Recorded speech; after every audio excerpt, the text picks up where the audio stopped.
Çantamızı alıb yeni şəhər dəyişdirərkən istədim sizlə Albaniya haqqında maraqlı bir-iki faktı bölüşüm. Məkanlarda süfrə olsun ya da olmasın, qonaq gəldikdə stolun üstünə salfetka materialından bir süfrə salırlar. Bu da adama həqiqətən gigiyenik hiss etdirir.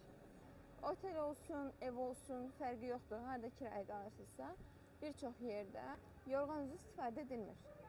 Alternativ olaraq yataq örtüyünü sərib, üzərinə yorğanı qoyub, örtüyün baş hissəsini qatdalayıb, rahat yorğanı istifadə etmək üçün bir uyğun şərait yaradırlar, amma yorğanın hər tərəfi tam bağlanmır.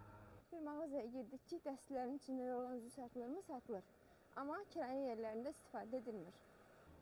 Biz hər hansı bir şeyi təsdiqlədikdə ya da hər demək istədiyimizdə başımızla bu ifadə eləyiriksə, albanlar üçün bu yox mənasına gəlir. Albanlar hə dedikdə isə bizim yoxu istifadə edirlər. Yox, belə. Albanlar belə eləyir yox demək üçün, biz isə belə deyirik. Nəysə, siz başa düşdünüz. İndi görək, bu seriyə davam edəkmi? Amma başınızla eləməyin də, görürsünüz, qarışdıracağım. Yazın bilək.